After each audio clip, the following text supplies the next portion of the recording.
கர்த்தர் நல்லவர், கிருபை என்று உள்ளது. சேனையின் கர்த்தர் பரிசுத்தர். ஒரு ஆன்லைன் கிளாஸ் இருக்கு. நான் வெள்ளிக்கிழமை தோறும் 8 to 9 ஒரு ஆன்லைன் கிளாஸ் உண்டு. அதையும் இதை சேர்த்து இன்னைக்கு ஒரே வகுப்பா கர்த்தர் பெரிதான கிருபையினால நடத்த இருக்கிறோம். கூகுள் மீட்டில் சிலர் வருவாங்க, அவங்களே இணைக்க போகிறோம். பேசலாம்.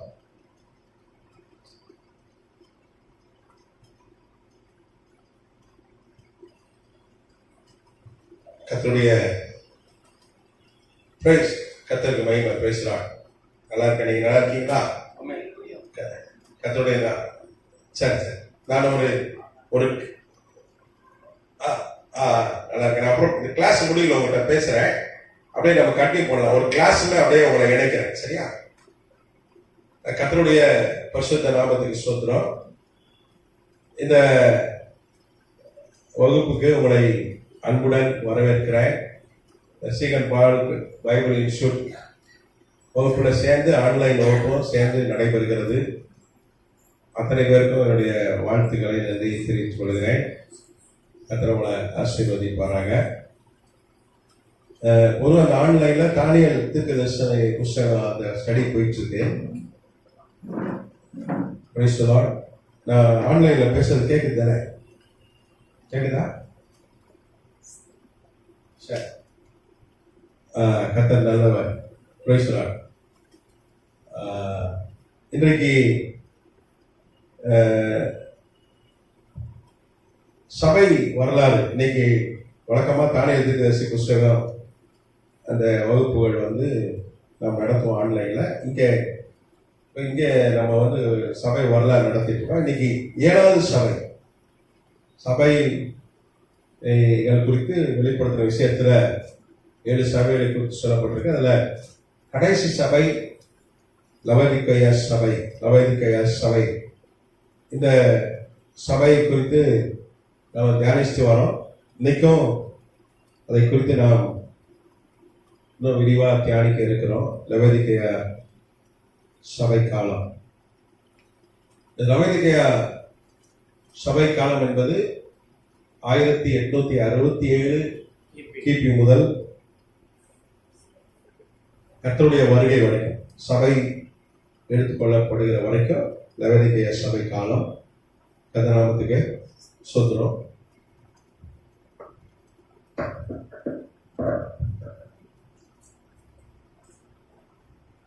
கடந்த வகுப்புல நாம் பார்த்தோம், இந்த லவோதிக்கேயா சபை தான் இருக்கிறதுலே, அந்த லவோதிக்கேயா சபை காலம் தான் இருக்கிறதுலே பரிதபிக்கப்பட்ட சபை காலம் என்பதை பார்த்தோம். ஏன்னா எபேசு சபை காலத்திலிருந்து சபை காலம் வரைக்கும், அது எபேசு சபை காலம்ன்றது கிபி 30 இருந்து கிபி 100 வரைக்கும் எபேசு சபை காலம் என்று நாம் பார்க்கிறோம். அதுக்கப்புறம் எபேசு சபைக்கு பிறகு அடுத்து ஸ்மிர்னா சபை காலம் என்பது 101 கிபி முதல் 313 கிபி வரை. அதுக்கப்புறம் அடுத்து சபை காலம் பார்த்தீங்கன்னா 3வது சபை காலம் பெர்கமு சபை காலம். அது 314 கிபி முதல் 538 கிபி வரைக்கும் பெர்கமு சபை காலம். அதுக்கப்புறம் அடுத்தது தியத்தீரா சபை காலம். தியத்தீரா சபை காலம் என்பது 539 முதல் அதுக்கப்புறம் 1514 வரைக்கும், 1514 கிபி வரைக்கும் தியத்தீரா சபை காலம். அதுக்கப்புறம் தியத்தீரா சபை காலம் சர்தை சபை காலம் 1515 முதல் 1798 வரைக்கும் 1798 கிபி வரைக்கும் சர்தை சபை காலம். அதுக்கப்புறம் பிலதெல்பியா சபை காலம், 6ஆம் சபை காலம். பிலதெல்பியா சபை காலம் வந்து 1799 முதல் 1866 கிபி வரைக்கும். இதுதான் வந்து 7 சபை காலங்களை குறித்து வேதம் நமக்கு காண்பித்து கொடுக்கிறது. நீங்க பாத்தீங்கன்னா அன்றைக்கு இந்த சபைகளை குறித்து சொல்லப்பட்ட காரியங்கள் அல்ல. ஏன்னா வெளிப்படுத்தின விசேஷம் 1ஆம் அதிகாரத்துல பாக்குறீங்கன்னா 1ஆம் வசனம் ஆண்டவர் சொன்னார், இனி நடக்க போகிறது நம்முடைய ஊழியக்காரனுக்கு அவர் காண்பித்து கொடுத்தார். சீக்கிரத்தில் சம்பவிக்க வேண்டியவர்களை நம்முடைய ஊழியக்காரனுக்கு காண்பித்து கொடுக்கும்படிதான் கர்த்தர் தரிசனமானார். இந்த வெளிப்படுத்தின விசேஷம் அதுதான். அதே வெளிப்படுத்தின விசேஷம் 1ஆம் அதிகாரம் 20 வசனம் அதான் சொல்லுது. 19 வசனமும், நீ கண்டவைகளையும் இருக்கிறவர்களையும் இவர்களுக்கு பின் சபைக்கும் எழுது. பொதுவா இதை டீச் பண்ணும்போது அன்னைக்கு இருந்த சபை தான் அது, அந்த சபையை குறித்து சொல்லப்பட்டிருக்குன்னு சொல்லுவாங்க. அப்படி அல்ல, வேதம் தெளிவா சொல்லுது சம்பவிக்க போகுது, இனி நடக்க போகுது. அப்போ வேத ஆதி திருச்சபையில இருந்து கர்த்தருடைய வருகை வரைக்கும் இந்த சபை காலத்தை கர்த்தர் நம்புறாரு, 7ஆம் பிரிக்கிறார். இப்ப நம்ம கடைசி காலம் இந்த காலத்துல இருக்கிறோம், லவோதிக்கேய சபை காலத்துல இருக்கிறோம். நீங்க முதல் சபை எபேசு சபை ஒரே ஒரு குறை தான் சொன்னார், மற்றபடி புகழ்ந்தார் ஆண்டவர்.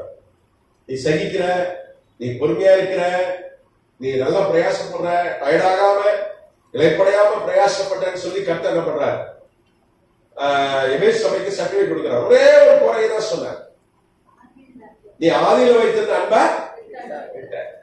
ஆரம்பத்துல இருந்த அன்பு உனக்கு இப்போ என் மேல இல்ல, என் மேல ஆரம்பத்துல இருந்த அன்பு இல்ல, பிரியா இல்ல, அப்படிதானே? அந்த அன்பு உனக்கு போயிடுச்சு அப்படின்னு சொல்லி ஒரு குறைய சுட்டி காட்டுறார். மற்றபடி நிறைய பாராட்டுதான் தெரிவிக்கிறார். நீங்க பாத்தீங்கன்னா ஆண்டவர் அப்படி பாராட்டுகிறார், ஸ்பிருனா சபையும் பாராட்டுறார். உன் கிரிய உபத்திரமம் எல்லாத்தையும் நான் அறிந்திருக்கிறேன், உன் பாடுகளை அறிந்திருக்கிறேன் அப்படின்னு அதை புகழ்ந்துதான் பேசுறேன். உனக்கு ஜீவ கிரீடத்தை தருவேன்னு சொல்ற ஸ்மிர்னா சபைக்கு, அதை நல்லா பாராட்டுறார். அதுக்கப்புறம் பாத்தீங்கன்னா கர்த்தர் அடுத்த சபை ஸ்மிர்னா சபைக்கு அடுத்த பெருகமு சபை, அதையும் என்ன பண்றார், கர்த்தர் வந்து பாராட்டுறார். ஆனா ஒரு சில குற்றச்சாட்டுகளை வைக்கிறார், நீ மனம் திரும்பு அப்படின்னு சொல்றாரு. ஆனா நிறைய காரியங்களை என்ன பண்றாரு ஆண்டவர், நீ இத மறுதளிக்கல அப்படின்னு சொல்ற, நீ வந்து அப்படி நிறைய பாராட்டை தெரிவிக்கிறார். தியேத்திர சபைக்கு என்ன பண்றார் ஆண்டவர், பெரிய பாராட்டை கொடுக்கிறார். உன் கிரியை, உன் அன்பை, உன் ஊழியத்தை, உன் விசுவாசத்தை, உன் பொறுமையை, நீ முன்பு செய்த கிரியைகளையும் பின்பு செய்த கிரியம் அதிகமாய் இருக்கிறதையும் அறிந்திருக்கிறேன் அப்படின்னு சொல்லி அதையும் அவர் பாராட்டுறார். உனக்கு நான் பலனளிப்பேன், உன்னை ஆசீர்வதிப்பேன் சொல்லி பாராட்டுறாரு. அதுக்கப்புறம் சர்தை சபைக்கும் வந்து நிறைய பாராட்டை கட்ட தெரிவிக்கிறார். நிறைய வந்து வெண்வஸ்திரத்தை தரித்தேனும் நடப்பாங்க அப்படின்னு சொல்லி நிறைய பாராட்டதான் சொல்றாரு ஆண்டவர். குற்றச்சாட்டம் வைக்கிற குறையே சொல்றாரு. பிலதெல்பியா சபைக்கு அப்படிதான், நீ கொஞ்சம் உனக்கு பலன் இருந்தோம், நீ என்ன பண்ணலன்னா என் லாபத்தை மறுதளிக்கல, என் வசனத்தை நீ கை கொண்ட, உனக்கு திறந்த வாசல் வைக்கிறேன்னு சொல்லி பாராட்டுற. உன் பொறுமை, என் பொறுமை, நீ வந்து பொறுமையா இருக்கிற அப்படின்னு சொல்ற, உன்னை ஆலயத்துல தூணாக்குவேன்ற. ஆனா கடைசி சபை காலம் தான் லவோதிக்கேயா சபை காலம். இந்த சபையை அவர் பாராட்டவே இல்லை. ஆண்டவர் என்ன பண்றாரு, கண்டித்து கண்டித்து குறைகளை சுட்டி காட்டி என்ன பண்றாரு, மனம் திரும்புன்னு சொல்ற. அப்ப 7 சபை காலத்துல மோசமான சபை காலம் என்னதுதான் லவோதிக்கேயா சபை காலம். 1867 முதல் கர்த்தருடைய வருகை வரைக்கும்.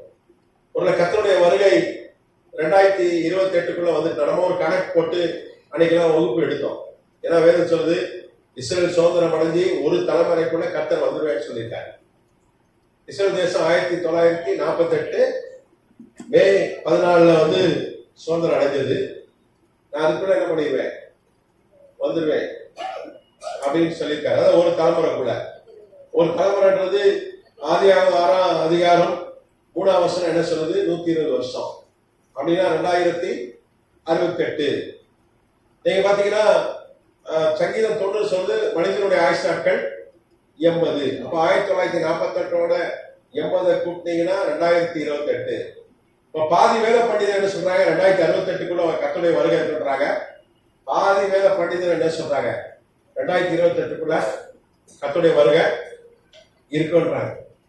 இப்ப நான் சொல்றேன் அந்தி கிறிஸ்து பிறந்துட்டான்னு சொல்றேன். நீங்க ஏதாவது தரிசனம் கண்டீங்களா? இல்ல கர்த்தரை மட்டும் சொன்னாங்க? வேதம் சொல்லுது. ஏன்னா மேக்சிமம் 2068க்குள்ள வந்துடும் கர்த்தர் அந்தி கிறிஸ்து. என்ன வருஷத்துல இருக்கிறோம்? நம்ம தானியேல் 2ஆம் அதிகாரத்துல பார்த்தோம்.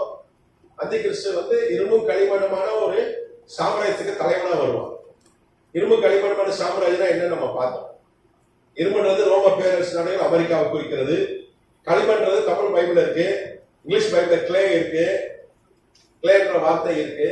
ஆனா மூல பாஷை எபிரேய பைபிள் பாத்தீங்கன்னா அராப் இருக்கு. அப்ப அமெரிக்கா, ஐரோப்பா நாடுகள், அராப் தேசம் எல்லாம் சேர்ந்த ஒரு சாம்ராஜ்யம் தான் கடைசி வல்லரசு. அதுக்கப்புறம் வல்லரசே வராது. அது வல்லரசுக்கு தலைவனா ஒருத்தன் வருவான், ஒரு யூத. அவன் தான் அந்தி கிறிஸ்து வேதம் தெளிவா சொல்லுது. இப்போ நேட்டோ தான் 1949 நேட்டோன்னு ஒரு அமைப்பை ஏற்படுத்தினார்கள். அரேபிய நாடுகளும் ஐரோப்பா நாடுகளும் அமெரிக்காவும் சேர்ந்து ஏற்படுத்தப்பட்ட ஒரு அமைப்பு.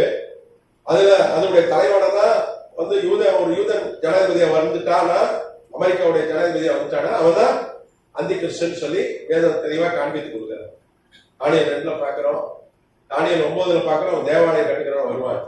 இன்னைக்கு தேவாலயம் கட்டுறதுக்கு முயற்சிக்கிற ஒரே தலைவர் யாருன்னா அமெரிக்க ஜனாதிபதி. கூட ட்ரம்ப் 2020ல எப்படியா தேவாலயம் கட்டிடணும் ஒப்பந்தத்தை இஸ்லாமிய நாடுகளுக்கும் இஸ்ரேலுக்கும் ஒரு ஒப்பந்தத்தை ஏற்படுத்தினார். ஆபிரகாம் அக்காட், அது பேர் ஆபிரகாம் ஒப்பந்தம். பாதி இடம் காலி எடுத்து கட்டிக்க சொன்னாங்க. நீங்க வெளிப்படுத்தின விசேஷம் 11ஆம் அதிகாரம் 1ஆம் வசனம் பாத்தீங்கன்னா வெளிப்படுத்தின விசேஷம் 11:1 சொல்லுது, பின்பு கைகோளுக்கு ஒப்பான அளவுகோல் இடத்தில் கொடுக்கப்பட்டது. அப்பொழுது தேவதூதன் என்று என்னை நோக்கி, நீ எழுந்து தேவனுடைய ஆலயத்தையும் பலிபீடத்தையும் அதில் தொழுது கொள்கிற அளந்து பார் சொல்றான். 2ஆம் வசனம், ஆலயத்திற்கு புறமே இருக்கிற பிரகாரம் பிரஜாதிக்கு கொடுக்கப்பட்டபடியால் அது அளக்காது. பாதியில யூதர் அல்லாத கிறிஸ்தவர் அல்லாதவர்கள் இருக்கிறார்கள், அவங்களுக்கு கொடுக்கப்பட்டு விட்டது, அதனால அளக்காதுன்னு சொல்றான் தேவதூதன். நீ நல்லா கவனிக்கணும். இந்த வெளிப்படுத்தின விசேஷம் தேவாலயம் இடிக்கப்பட்டு 25-26 வருஷம் கழிச்சு எழுதப்பட்டது. தேவாலயம் கிபி 70ல இடிக்கப்பட்டது. ரோமர்கள் இடிக்கப்பட்டார்கள். முதல் தேவாலயம் சாலமோனை கொண்டு கர்த்தர் கட்டி கொடுத்தார். அது 586 கிமுல 586 பிசில நேபுகாத்நேசர் அடிச்சு போட்டார். 586 கிமுல நேபுகாத்நேசர் அடித்து போட்டார். அப்புறம் 70 ஆண்டுகள் கழித்து கர்த்தர் அந்த தேவாலயத்தை 515 கிமுல மறுபடியும் கட்டி கொடுத்தார். செருபாபேலை கொண்டு கோரேசை கொண்டு கர்த்தர் பண்ணார். கோரேஸ் என்கிற வேதிய பெர்சிய சாம்ராஜ்யத்தின் அரசன் மற்றும் செருபாபேலை கொண்டு கர்த்தர் அந்த தேவாலயத்தை கட்டி கொடுத்தார். முந்தின ஆலய மகிமை காட்டினும் பிந்தின ஆலயத்தின் மகிமை பெரிதாக இருந்தது வேதம் சொல்லுது. நீங்க முந்தின ஆலயம் 1 கோடி கிலோ தங்கம் செலவு செய்யப்பட்டு கட்டப்பட்டது. ஏன்னா நீங்க 4ஆம் புஸ்தகத்துல தெளிவா சொல்லப்பட்டிருக்கு. தாவீது சாலமோனை கூப்பிட்டு சொல்றான். நீங்க 4ஆம் புஸ்தகத்துல தாவீது என்ன பண்றான்? சாலமோனை கூப்பிட்டு சொல்றான். 1 நாளாகமம் 22:14 இது 1 நாளாகமம் 22:14 இதோ நான் என் சிறுமையில் கர்த்தர் ஆலயத்தினுடைய ஆலயத்திற்கு 1 லட்சம் தளர்ந்து எத்தனை லட்சம் தாளந்து? 1 லட்சம் தாளந்து பொண்ணு, 10 லட்சம் தாளந்து வெள்ளி, நிற்க முடியாத திறனான வெங்கலம், இரும்பு நான் சேர்த்து வச்சிருக்கேன், மரங்களை கற்களை சேர்த்து வச்சிருக்கேன். இன்னும் அதிகமா செலவு பண்ணி நீ சேர்த்து நீ தேவாலயத்தை கட்டு, பொண்ணுக்கும் வெள்ளிக்கும் வெண்கலத்துக்கும் இரும்புக்கு கணக்கிலாய் நீ எழுப்பி காரியத்தை நடப்பின்னு சொல்லி 1 நாளாகமம் 22ஆம் அதிகாரம் 14-16 வருஷம் வரைக்கும் சொல்லுது. நீங்க 1 லட்சம் தாளந்து தங்கம் நான் சேர்த்து வச்சிருக்கேன்றா. 1 லட்சம் தாளந்து பொன் தங்கம் கோல்டு. 1 லட்சம் தாளந்து பாத்தீங்கன்னா 60 லட்சம் 59 லட்சம் கிலோ. 59 லட்சம் கிலோ தங்கம். நீங்க 1 கிலோ தங்கம் எவ்வளவு தெரியுமா?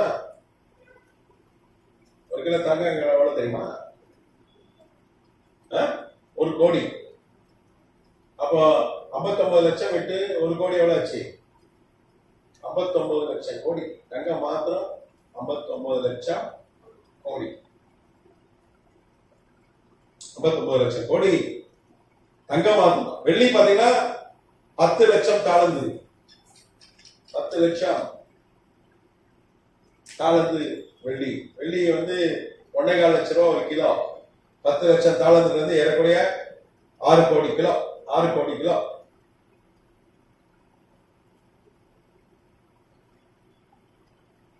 ஏறக்குறைய 6 கோடி கிலோ. 5 கோடியே 90 லட்சம். 5 கோடியே 90 லட்சம் கிலோ வெள்ளி மாத்திரம். அது 1.25 லட்சத்தால பெருக்குங்க. 5 கோடியே 60 லட்சம். கரெக்டா? சைபர் எத்தனை சைபர்னே தெரியல. இன்ட்டு 1,25,000 ஒரு கிலோ வந்து 1,25,000 கணக்கு பாருங்க. இது எத்தனை லட்சம் கோடி வருது? இதெல்லாம் வந்து தாவீது தன் சிறுமையில தேவனுடைய ஆலயத்துக்காக சேர்த்து வைத்தார். அதனாலதான் அதுக்கப்புறம் 59 லட்சம் கோடி. இன்னைக்கு வேத பெரிய பெரிய ஊழியக்காரங்க தப்பு தப்பா பிரசங்கம் பண்றாங்க, தப்பு தப்பா சொல்றாங்க. அது குறிப்பா புகழ்பெற்ற ஒரு ஊழியக்காரர், ரொம்ப புகழ்பெற்ற இந்தியாவில், அவர் வந்து பிரசங்கம் பண்றாரு. ஒரு தாளந்து வெள்ளி என்பது 1 லட்சம் கோடி ரூபாய் இந்திய மதிப்புக்கு. 1000 கோடி யூரோ என்று சொல்கிறார். யூரோனா ஒரு யூரோன்றது 100 ரூபாய் இந்திய பணத்துக்கு. யூரோ ஐரோப்பால பயன்படுத்துகிற பணத்தின் பேர் யூரோ. அவர் என்ன சொல்றாரு? 1000 கோடி யூரோ ஒரு தாளந்து வெள்ளி சமமாய் இருக்கிறது. ஒரு பெரிய ஊழியக்கார்.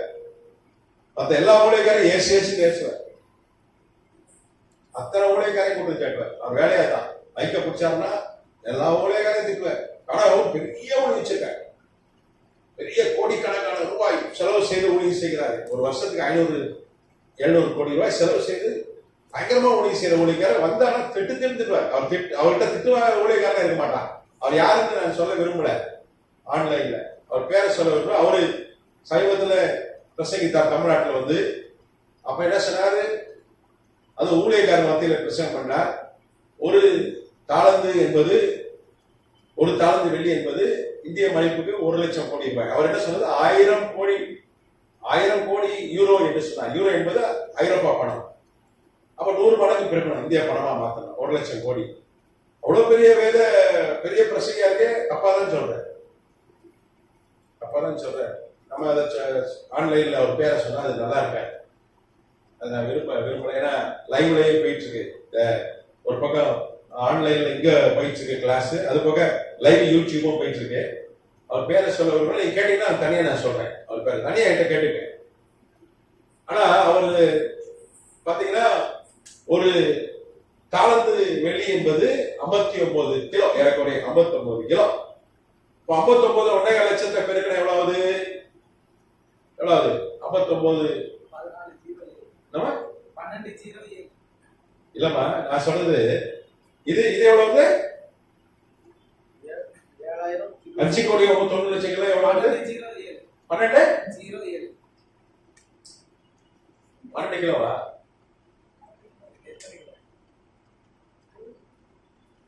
சரி,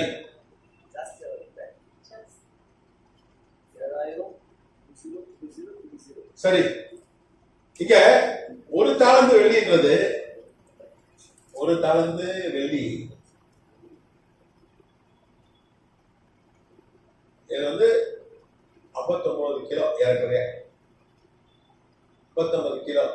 ஒரு கிலோ எவ்வளவு வெள்ளி? 1.25 லட்சம். ஏறக்குறைய 1.25 லட்சம் ரூபாய். குட்டை எவ்வளவு? 59 × 1.25 லட்சம். பெருக்கீங்க பாப்போம். கால்குலேட்டர் தான்.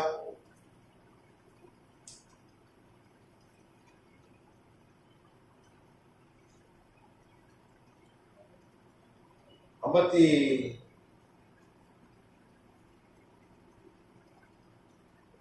59 கிலோ.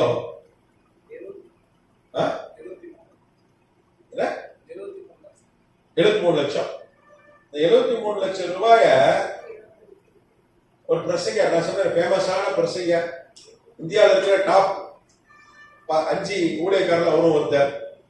டாப் 3 சொல்லலாம். டாப் 3 ஊழியக்காரர். அவர் சொல்றாரு 73 லட்சம் ரூபாய் என்று பைபிள்ல சொல்லப்பட்டிருக்கிற ஒரு தாளந்து வெள்ளியை அவர் என்ன சொல்றாரு, 1 லட்சம் கோடின்னு தப்பா சொல்றாரு. மற்றவங்க வாய்க்கிலேயே வக்கடையா பேசுறாரு. ஆனா அவர் அப்படி தப்பா சொல்றாரு. அதுக்கு அவரு இது ஏன்னா அவர் தெரியல, ஊழியர்களுக்கே தெரிய மாட்டேங்குது. இதெல்லாம் கொஞ்சம் அது நமக்கெல்லாம் பாக்கியம் பெற்று, நீங்களா பாக்கியசாலிகள். அந்த பெரிய ஊழியக்காரனுக்கே தெரியல. எங்க போனாலும் அவ்வளவு கூட்டம் கொடுது, துணிகரமா வந்து பேசுற தப்பா.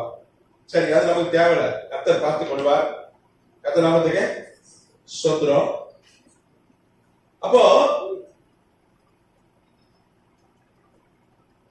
1 கோடி கிலோ தங்கம் செலவு செய்யப்பட்டு கட்டப்பட்ட தேவாலயம், அது இடிக்கப்பட்டு அதுக்கப்புறம் 1,25,00,000 கிலோ தங்கம் செலவு செய்யப்பட்டு தேவாலயம் மறுபடியும் கட்டப்படுகிறது. அது கிபி 70ல யோவான் காலத்துல அந்த தரிசனத்தை யோவான் பார்க்கும்போது அன்னைக்கு தேவாலயம் இல்லை. ஏன்னா 95 கிபி 96 கிபியில தான் யோவான் வந்து பத்மதீவுல இருக்கிறார். அப்ப தரிசனம் காட்டுறான். அவனுக்கு அப்ப 89 வயசு 90 வயசு 89 வயசுல 90 வயசு வரைக்கும் யோவான் அங்க இருக்கிறார். யோவான் வந்து 80 வயசுல தான் யோவான் எழுதின சுவிசேஷ நூலை எழுத ஆரம்பிக்கிறார். அதுக்கப்புறம் 1 யோவான் 2 யோவான் 3 யோவான் எழுதுறான். 80 வயசுல தான் கர்த்தர் அவனை உயர்த்துறாரு. கர்த்தர் நாமத்துக்கு ஸ்தோத்திரம். அப்போ தேவாலயம் இடிக்கப்பட்டு 25 வருஷம் கழிச்சு ஒரு தரிசனம் பார்க்கிறான். அன்னைக்கு தேவாலயம் இல்ல. அவன் பார்ப்பது 3வது தேவாலயம். இந்த 3வது தேவாலயத்தை பார்க்கிற பாதி இடத்துல கட்டப்பட்டிருக்கிறது. அப்ப மிச்ச பாதி இடத்துல என்ன இருக்கு? மசூதி இருக்கு. மசூதியோட இன்னைக்கு இருக்கு அல்-அக்ஸா மசூதி 705 கிபில 705 AD-ல, அதாவது 8ஆம் நூற்றாண்டுல காலிஃப் ஓமர் என்கிற ஒரு அரேபிய அரசன் வந்து அந்த மசூதி கட்டான். அவர் முகமது நபி அவருடைய பேரன். அவன் இஸ்ரேல் பிடிக்கிறான், அங்க ஒரு மசூதி கட்டிடுறான். அந்த மசூதி இன்னைக்கு வரைக்கும் இருக்கு, அல்-அக்ஸா மசூதி. இஸ்லாமியர்களுக்கு அது ஒரு புனித ஒரு மசூதியா இன்னைக்கும் வச்சிருக்காங்க. அதை சுற்றிதான் இன்னைக்கு மத்திய கிழக்குல போர், இஸ்ரேலுக்கும் மற்ற நாடுகளுக்கும் போர். அதை வச்சுதான். அப்போ அவன் தேவாலயம் இல்ல யோவான் பார்க்கும்போது. ஆனா யோவான் 11ஆம் அதிகாரம் 1ஆம் வசனத்துல தேவாலயத்தை காட்டுறாரு ஆண்டவர். அதை அளக்க சொல்ற.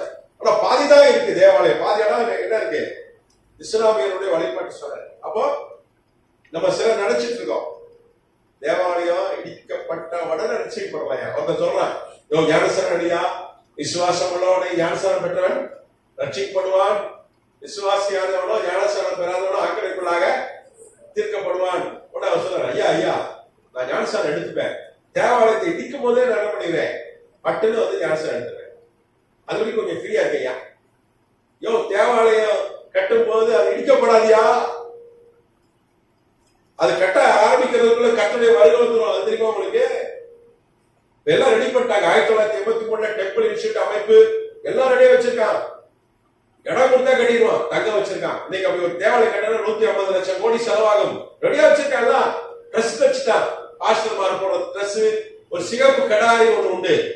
நீங்க பழைய ஏற்பாடுல பாத்தீங்கன்னா சிகப்பு கடாரி, ஒரு சிவப்பு கலர் பசு, அதை பணி செலுத்தினார்கள். அதே ரெடி பண்ணிட்டான். அமெரிக்காவில் வச்சு ஒரு படையில வச்சு வந்துச்சு. 2 வந்திருக்கு. இஸ்ரேல் ட்ரெஸ் ரெடியா இருக்கு. கர்த்தருடைய வருகை எப்படி இருக்கு? ரொம்ப சீக்கிரமா இருக்கு. கர்த்தர் நாமத்துக்கு ஸ்தோத்திரம். நீங்க பாத்தீங்கன்னா இந்த வருகைக்குள்ள வரைக்கும் தான் நம்ம எதுக்கு சமைக்கலாம். இப்ப வருகை வரைக்கும் இந்த 1868ல இருந்து கர்த்தருடைய வருகை வரைக்கும் அவதிக்க அதுல ஒரு சபை இருக்காது. அந்திகிறிஸ்து காலத்துல சபையே இருக்காது, ஊழியக்காரங்க இருக்க மாட்டாங்க. 2 ஊழியக்காரங்க மட்டும் பைபிள்ல போட்டிருக்கு. மோசே போன்ற அடையாளம் உடைய ஒரு ஊழியக்காரன் வருவான், எலியா போன்ற அடையாளம் உடைய ஒரு ஊழியக்காரன் வருவான் போட்டு அடையாளப்பூர்வம் சொல்லப்பட்டிருக்கு. மோசையுடைய அடையாளம் சொல்லப்பட்டிருக்கு, எலியாவுடைய அடையாளம் சொல்லப்பட்டிருக்கு.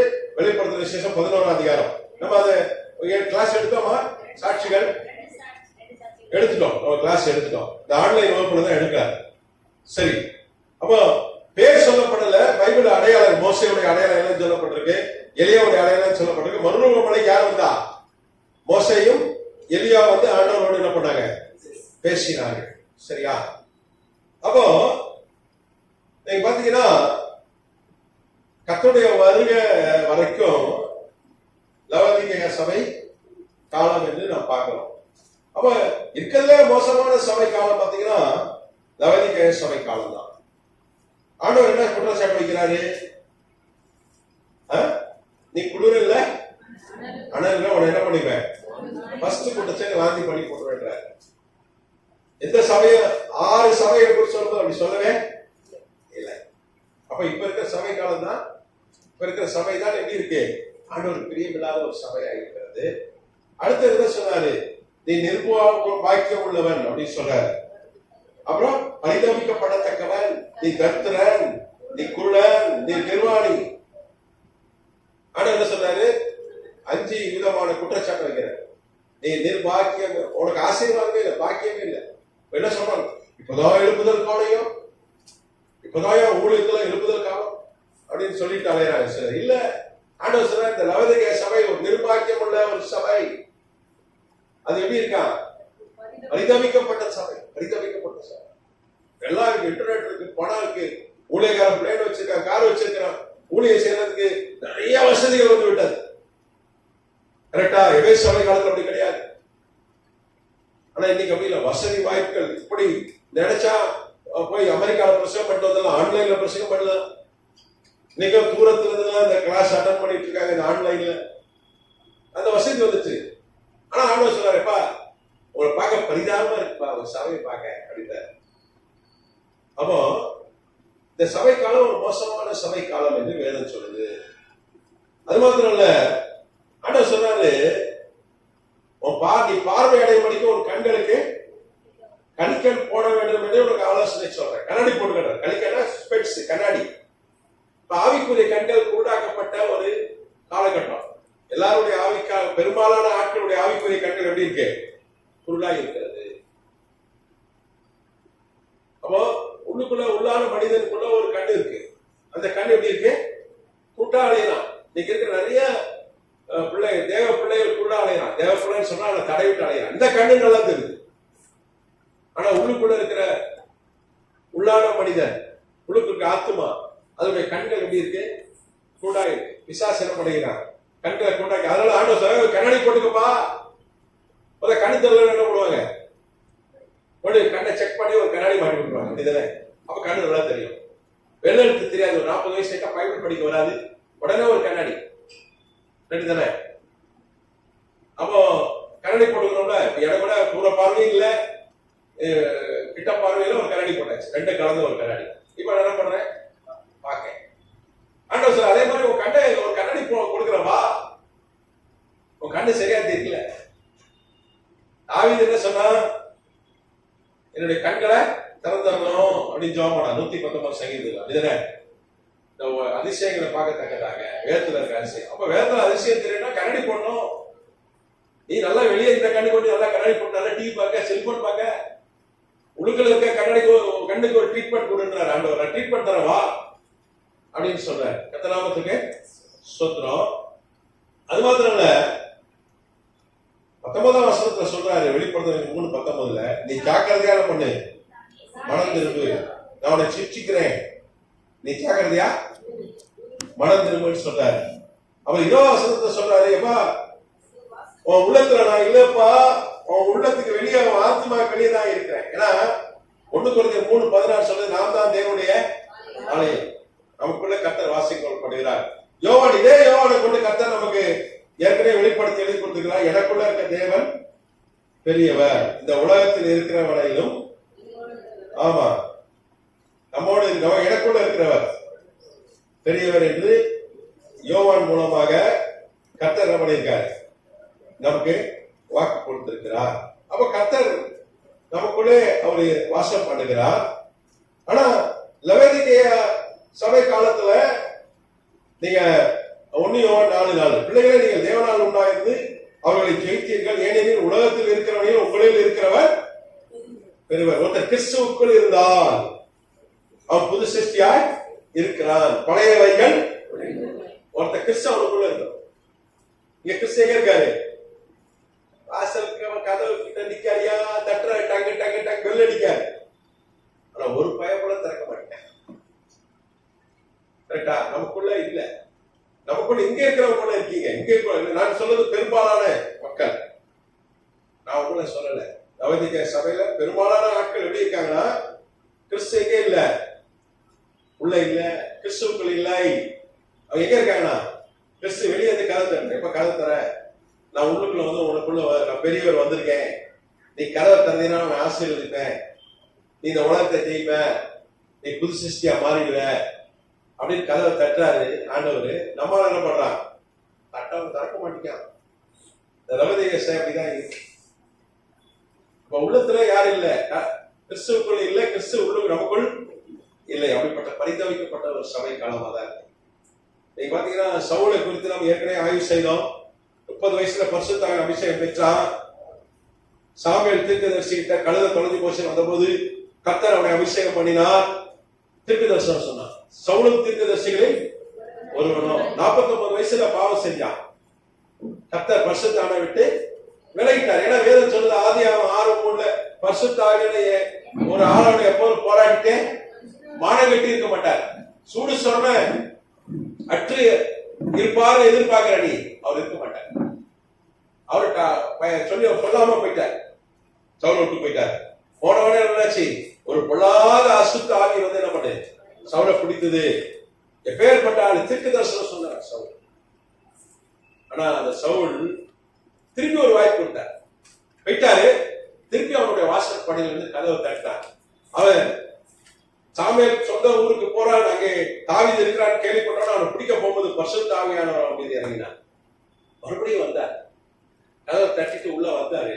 ஆனா மறுபடியும் இறந்துட்டான் பரிசுத்த ஆவியானவர். இந்த வாட்டியாவது ஒழுங்கா இருந்திருக்கலாம், இறந்து போனான். கடைசியில சவுல் எப்படி செத்து போனான் தெரியுமா? யாரு? தற்கொலை செத்து போனான், நரகத்துக்கு வைக்கப்பட்டிருக்கான். எப்பேற்பட்ட ஆண்டவன், பரிசுத்த ஆவிய ஆண்டவர் உள்ளுக்குள்ள வந்தாரு, இழந்துட்டான், போயிட்டார். திருப்பி ஒரு வாட்டி வந்தார், திருப்பி காத்து. அதே மாதிரிதான் இன்னைக்கு இருக்கு. ஆண்டவர் ரெடியா இருக்கார், திருப்பி நான் உள்ள வரேன், ஆயத்தமா இருக்கேன், தட்டுறேன், எனக்கு என்ன பண்ண, எனக்கு ஒரு தட்டிட்டு இருக்கேன். அந்த சபை இந்த லவோதிக்கேய சபை காலம் அப்படிப்பட்ட ஒரு சபை காலமாக இருக்கு. கர்த்தர் நாமத்துக்கு ஸ்தோத்திரம். ஆரம்பம் நல்லா இருந்தது, இந்த சபை ஆரம்ப காலம். நம்ம சொன்னேன், பின்மாறி ஊற்றுவேன்னு சொன்னார்ல யோவேல்ல, பின்மாறி இந்த சபை காலத்துல தான் வந்தது. போன வகுப்புல பார்த்தோம். 1901 ஜனவரி மாதம் இரவு 1ஆம் தேதி இரவு 11 மணிக்கு ஒரு அம்மா பரிசுத்தாவி பெற்றாங்க. ஒரே ஒரு அம்மா தான் பரிசுத்தாவி பெற்றாங்க. பெத்தேல் என்கிற பைபிள் காலேஜ், இப்போ நம்ம பைபிள் காலேஜ் நடக்கிற மாதிரி அன்னைக்கு ஒரு ஜான் பாக்ஸ் பர்ஹாம் மணிகள், சார்ல்ஸ் பாக்ஸ் பர்ஹாம்னு ஒரு ஊழியக்காரரு. அவராக அன்னைக்கு அந்நிய பாஷை குறித்து பரிசுத்தாவியை பிரசங்கம் பண்ணார். ஏற்கனவே நான் உங்க கடந்த வகுப்புல சொன்னேன், 1100 கிபில இருந்து 1900 கிபி வரைக்கும், 1100 AD to 1900 AD, அதாவது ஏறக்குறைய 800-900 வருஷம் பரிசுத்தாவின் நிறைவு, அந்நிய பாஷை, அற்புதங்கள், வரங்களை குறித்து யாரும் பிரசங்கம் பண்ணல, யாரும் அதை பெற்றுக்கொள்ளல. அது காரணம் சொன்ன பெர்னார்டுன்னு ஒரு வெள்ளக்கார ஊழியக்காரர், பிரான்ஸ் நாட்டை சார்ந்தவர், உலக பிரசித்தி பெற்ற ஊழியர். அவர் சொல்லிட்டாரு, 1100 கிபில கர்த்தர் என்கிட்ட பேசிட்டாரு, பரிசுத்தாவின் அபிஷேகம் ரட்சிக்கப்பட்டவனும் வந்துருது, தனியாத நிறைவு கிடையாது, அந்நிய பாஷை கிடையாது, அற்புதம் கிடையாது சொல்லிட்டார். எனக்கு பெரிய ஊழியக்காரன் என்ன சொல்றேன்னா அதான் என்ன பண்ணுவான், நம்மால் கேட்பான், பைபிள் இருக்கான்னு பார்க்கவே மாட்டான், தப்பு தப்பாதான் சொல்றான். சில ஊழியர்கள் அப்படியே நம்புறான், பைபிள் இருக்கான்னு செக் பண்ண மாட்டான். ஆனா வேதம் சொல்லுது, தேவதூதன் சொன்னாலும் பைபிள் இருக்கான்னு செக் பண்ணோம். இயேசு மாதிரி கூட வேஷம் போட்டு வருவோம் விசாசு, நம்ம என்ன பண்ணணும், செக் பண்ணோம். அவரே சொல்றான், நானே சொன்னாலே செக் பண்ணு அப்படின்றான். கரெக்டா? அப்போ வேத வசனத்துக்கு ஒத்து இருக்கான்னு என்ன பண்ணணும், செக் பண்ணணும். அன்னைக்கு பெர்னார்ட் சொன்னதை எல்லாம் நம்பிட்டான். எனக்கு பெரிய ஊழியக்காரன் என்ன சொன்னா நம்புவான். ஒரு தாளந்து வெளியிட்டு 1,00,000 இந்திய பணம் அவமானம். ஆனா நம்ம கணக்கெல்லாம் போட்டு அது 73 லட்சம் தான் சொன்னா, ஆனா நேசகுமாருக்கு என்னையா தெரியும், அவன் தமத்தோடு சின்ன பையன், சின்ன ஊழியக்காரன், கொஞ்சம் பேருக்கு பைபிள் ஸ்டடி எடுப்பான்.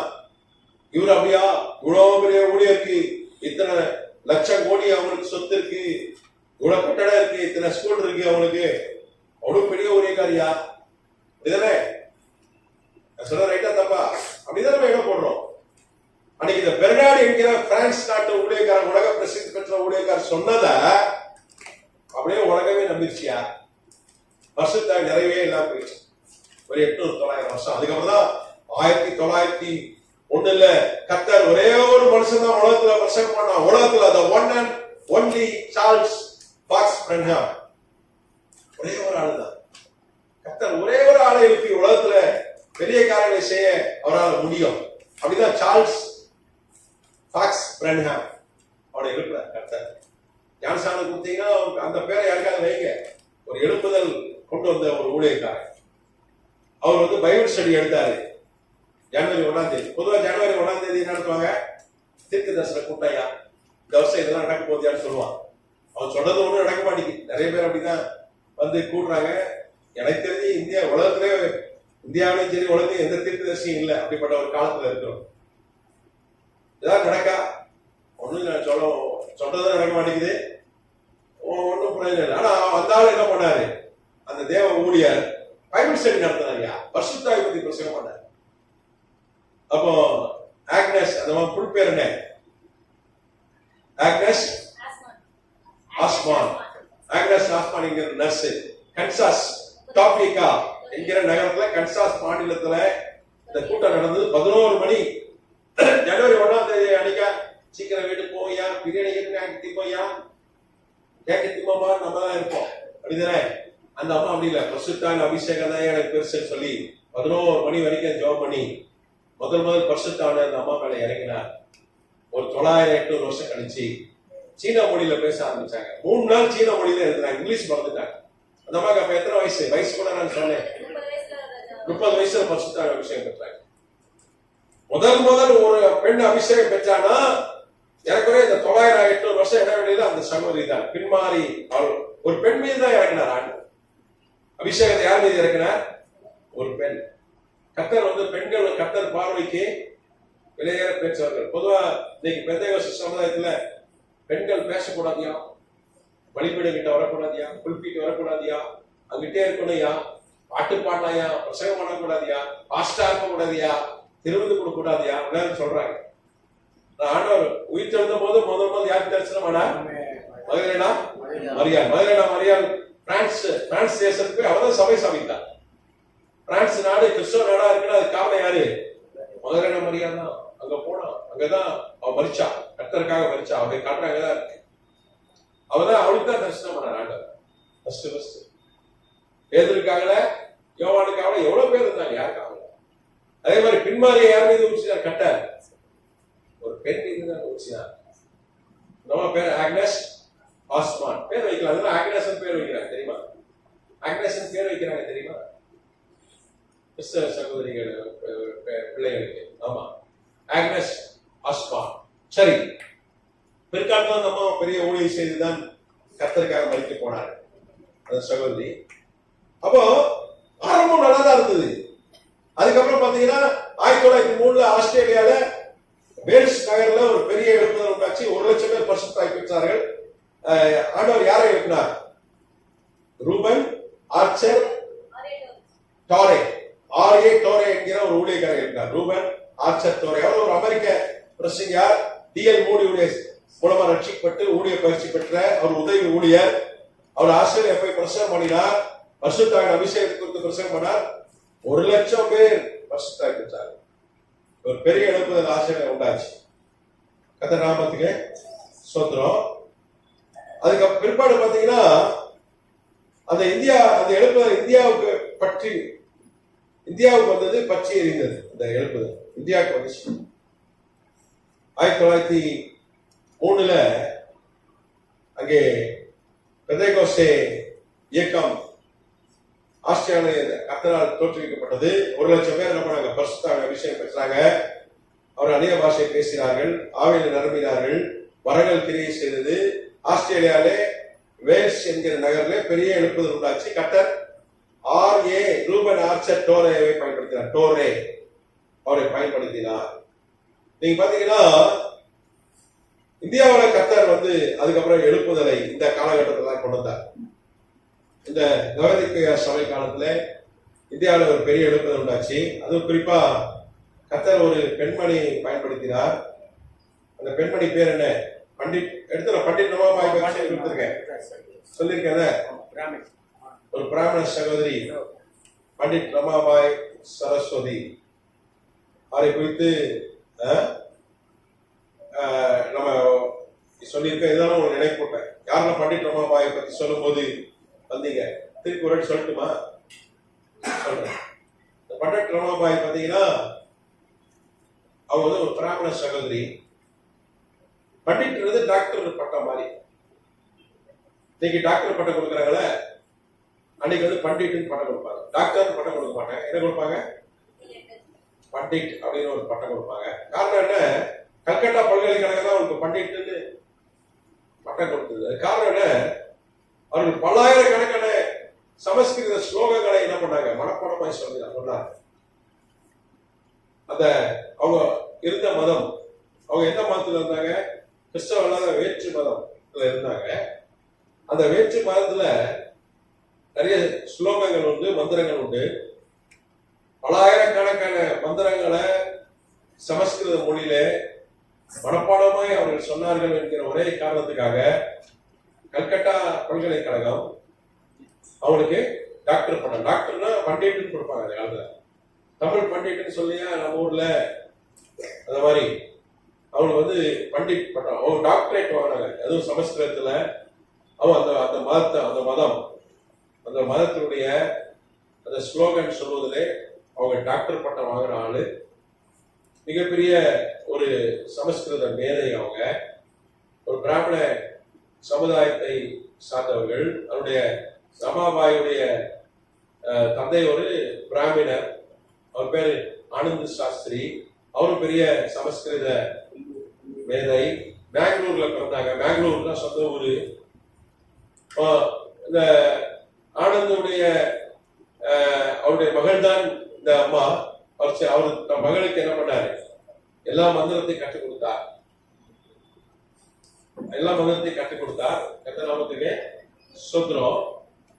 நீங்க பாத்தீங்கன்னா அவங்க 45 வயசுல கர்த்தர் அவங்கள ஒரு பெரிய ஊழியக்காரியாக எழுப்பினார். அவங்க 1858 பிறந்தாங்க. பண்டிட் ரமாபாய் சரஸ்வதி. நமக்கெல்லாம் அவங்கள சுதந்திர போராட்ட வீராங்கனையா தான் தெரியும். நம்ம இந்தியா வந்து அவங்கள சுதந்திர போராட்ட வீராங்கனை அப்படின்னு சொல்லுது. ஆனா வரலாறு என்ன சொல்லுதுன்னா, உண்மை வரலாறு என்ன சொல்லுதுன்னா, அவர்கள் தான் இந்திய பெந்தைகோஸ்தே இயக்கத்தின், ஆசியா பெந்தைகோஸ்தே இயக்கத்தின் தாயார். அவங்க தான் முதல் பரிசுத்தாவின் அபிஷேகத்தை குறித்து ஆசியாவே அவங்க தான் முதல் பேசினாங்க. 45வது வயதுல கர்த்தர் அவங்கள பயன்படுத்தி 1848 பிறந்தாங்க. 1848 பிறந்தாங்க. கர்த்தர் அவங்கள பயன்படுத்தி தான் என்ன பண்ணாரு? ஒரு பெரிய எழுப்புதலை ஆசியாவில், இந்தியாவில் கொண்டு வந்தார். இதுவும் இந்த லவோதிக்கேயா சபை காலத்துல தான் கர்த்தர் கொண்டு வந்தார். கர்த்தர் நாமத்துக்கு ஸ்தோத்திரம். நாங்க பாத்தீங்கன்னா அவர்கள் வந்து ஒரு அட்வொகேட்டை கல்யாணம் பண்ணாங்க. அவங்க அப்பா அம்மா இறந்துட்டாங்க, கூட பிறந்தவங்க இறந்துட்டாங்க. ஒரு சீனிவாசன் ஒரு அண்ணன் இருந்தாரு, அவரும் இறந்துட்டாரு. இங்க அனாதையா போயிட்டாரு. அப்பதான் அண்ணனுடைய நண்பர் ஒரு வக்கீல், அவர் தான் என்ன பண்ணார்? இந்த அம்மாவை திருமணம் செய்தார். அவர் வந்து கிறிஸ்தவர் கிடையாது. அவங்க பாத்தீங்கன்னா அவர்கள் வந்து 30 வயசுல தான் அவருக்கு அந்த பட்டம் கொடுக்கப்பட்டது, பண்டிட் டாக்டர் பட்டம். எத்தனை வயசுல? 30வது வயசுல அவர் அந்த பட்டத்தை பெற்றார்கள். அதுக்கப்புறம் கணவர் வந்து வேற்று மதத்தை, அவர் வேறு ஜாதி, இவன் பிராமணர், அவர் வந்து வேறு ஜாதி. அவருக்கு வந்து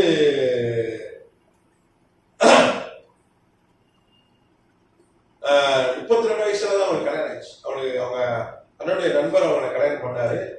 அவர் ஒரு அட்வொகேட்டு. அவங்க வந்து ஒரு பாபு பிபின் ஒரு அட்வொகேட்டை, ஒரு பெங்கால் அட்வொகேட்டை கல்யாணம் பண்ணாங்க. இவருக்கு நம்ம பிராமின், அவர் வந்து வேற்று ஜாதி, கீழ் ஜாதி என்பதனால அங்க இருக்கிறவங்களாம் வந்து அவனுக்கு ரொம்ப துன்புறுத்தினாங்க. அன்னைக்கு கலப்பு திருமணம், அது பிராமண சகோதரியே ஒருத்தன் தாழ்ந்த ஜாதி அட்வொகேட் கட்டுக்கான்றதுனால கோர்ட்லேயே சேர்க்கல, கல்கட்டா கோர்ட்லேயே சேர்க்கல. அதனால என்ன பண்ணிட்டாங்க, அவங்க இங்க நம்மளால வாழ முடியாதுன்னு சொல்லிட்டு அஸ்ஸாம்ல சில்கார் அப்படின்னு ஒரு இடம், அங்க போயிட்டாங்க. சில்கார்னு ஒரு போய் அங்கதான் அவர் அட்வொகேட்டா பிராக்டிஸ் பண்ணாரு. அங்க அட்வொகேட்டா பிராக்டிஸ் பண்ணும்போது தான் ஆலன் என்கிற ஒரு ஊழியக்கார ஒரு பேப்டிஸ்ட் மிஷனரியை அவங்க சந்திச்சாங்க. ஆலன் 32 வயசு, அவங்களுக்கு 32 வயது இருக்கும்போது ஆலன் அப்படின்ற ஒரு மிஷனரி, பேப்டிஸ்ட் மிஷனரி, விலகாரர் ஆலன் மிஷனரி.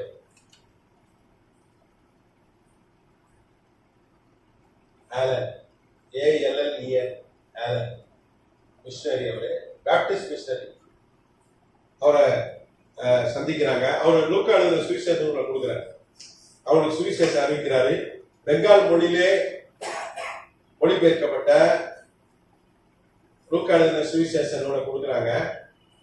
அவர் என்ன பண்றாரு, பண்டிட் ரமாபாய் அதை படிக்கிறாங்க. அவங்க படிக்கிறாங்க. கரெக்டா 19 மாசத்துல அவன் கணவர் மறித்து போகிறார். அவன் கணவர் அகில் பிபின் பாபு என்கிறவர் கரெக்டா கல்யாணம் ஆகி 19 மாசம், எனக்கு 2 வருஷத்துல 1882 அவன் கணவர் மறிச்சு போறாரு. கத்தநாமத்துக்கு சோத்திரம். அன்னைக்கு ஒரு பிராமண பெண் விதவை என்ன பண்ணிடுவாங்க, உடன்கட்டை ஏத்திடுவாங்க. ஒரு பிராமண விதவைக்கு ரொம்ப கனம் குறைவு, அன்னைக்கு ரொம்ப அவமரியாதை. நான் சிறு வயசா இருக்கும் போதே எங்க அப்பா பிராமண விதவை ரோட்ல வந்தா போக மாட்டார், திரும்பி வீட்டுக்கு போயிடுவார். எங்க அப்பா அப்படிதான் இருப்பாங்க. மொட்டை பாப்பாத்தி என்று சொல்லுவார்கள். நான் சிறு வயசா இருக்கும் அதே மாதிரி மொட்டை பாப்பாத்தி ஆயிட்டாங்க, மொட்டை போட்டுவாங்க. அவர்கள் இந்தியாவில் குடியிருக்க முடியல, அதாவது குறிப்பா அஸ்ஸாமில் குடியிருக்க முடியல. எல்லாம் அவளை அவமதித்தார்கள்.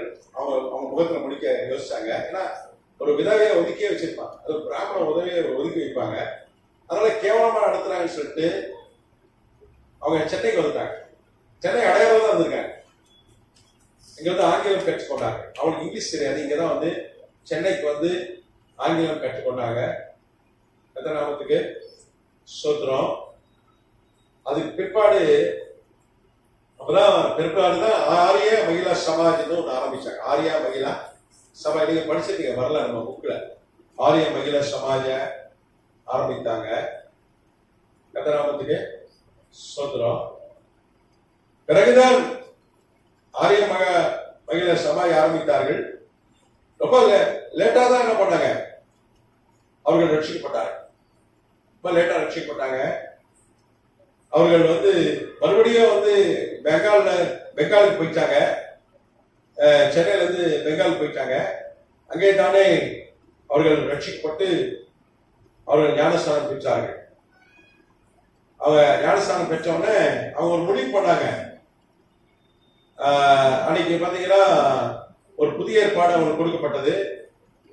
நிக்கட் நெகேமியான ஒரு ஊழியக்காரரை சந்திச்சு ஒரு புதிய ஏற்பாடு கொடுத்தார். நம்ம பாருங்க, ஒரு பைபிள் கொடுத்தோம்னா எப்படி ஒரு பெரிய ஊழியக்காரி எழுதியிருக்கிறாங்க ஒரு பிராமண சங்கத்துக்கு. அதுக்குதான் நம்ம என்ன பண்ண ட்ராக்ட் கொடுக்கணும், பைபிள் கொடுக்கணும், புதிய ஏற்பாடு கொடுக்கணும். நம்ம கடமை, அதுவும் ஊழியம் தான். நம்மளால பைக் பிடிச்சி பிரச்சனை பண்ண முடியாது. ரைட்டு, கொடுக்கலாம். பாருங்க, ஒரு லூக்கா சுவிசேஷம் அவங்களை பார்த்துச்சு. பிறகு நிக்கட் நெகேமியான ஒருத்தர் அவர் புதிய ஏற்பாடை கொடுத்தாரு. அதோடைய நிறைய டவுட்ஸ் எல்லாம் சொல்லி கொடுத்தாரு. நிறைய டவுட் எல்லாம் சொல்லி கொடுத்தாரு. கேட்க சொல்லி கொடுத்தாரு. அதை என்ன பண்ணுச்சு, அவங்க கிறிஸ்துவுக்குள்ள அவங்களை கொண்டு வந்தது. அப்பதான் என்ன பண்ணாங்க, கிறிஸ்துவை அவர்கள் ஏற்றுக்கொண்டார்கள். அதுக்கப்புறம் என்ன பண்ணாங்க, அவங்க ஞானஸ்தானம் பெற்றார்கள். நாமத்துக்கு சொந்தம். அந்த காலத்துல மூலிகை ஞானஸ்தானம் எடுத்தாங்க. அவர்கள் பாத்தீங்கன்னா ஒரு 35 வயசுல ஞானஸ்தானம் எடுத்தாங்க. 35 வயசுல ஞானஸ்தானம் பெற்றாங்க. ஒரு 32 வயசுல சுவிசேஷம் அவங்களுக்கு அறிவிக்கப்பட்டது. ஒரு 34 வயசுல ரட்சிக்கப்பட்டாங்க. உடனே ஞானஸ்தானம் பெற்றாங்க. அப்ப பார்த்தாங்க, இங்க இருந்தா நம்மள எல்லாம் என்ன பண்ணுவான், இதவே பூஜையில முடிக்க மாட்டான், ஊர்ல ஒதுக்கி வச்சிருந்தான். இங்க இருந்தா நமக்கு மரியாதை இருக்காது. வெள்ளைக்கார தேசத்துல எல்லாரையும் சமம் நடத்துறான். அமெரிக்காலும் ஜாதி கிடையாது, இதுதானே, ஜாதி பார்க்க மாட்டான். இப்ப சென்னையில பெரும்பாலும் ஜாதி பார்ப்பதில்லை. ஆனா கிராமங்கள நீ என்ன ஜாதி கேட்பான், வீட்டுக்குள்ள விடுறதுக்கே என்ன ஜாதி கேட்பான், இன்னைக்கு இருக்கு. வட இந்தியாவில் அது ரொம்ப மோசமா இருக்கு. அதனால அங்கே ஜாதி இல்லை, ஜாதி பார்ப்பதில்லைன்னு சொல்லிட்டு இங்கிலாந்துக்கு போனா நல்லா இருக்கும்னு சொல்லிட்டு 1883 இங்கிலாந்து போனார்கள். ஞானஸ்தானம் எடுத்த உடனே அவர்கள் 1883 இங்கிலாந்து போயிட்டாங்க. நான் அங்கேயே செட்டில் ஆகிறேன், அங்கேயே வேலை பார்த்து படிச்சுக்கிறேன், இந்தியாவில் நம்மளை யாரும் மதிப்பதில்லை. ஆனா அவங்களுக்குள்ள ஒரு தாகம் இருந்தது. இந்தியர்கள் பரிசுத்த அபிஷேகத்தை பெறணும், அந்நிய பாஷை பேசணும், வரங்கள் கிரியை செய்யணும்.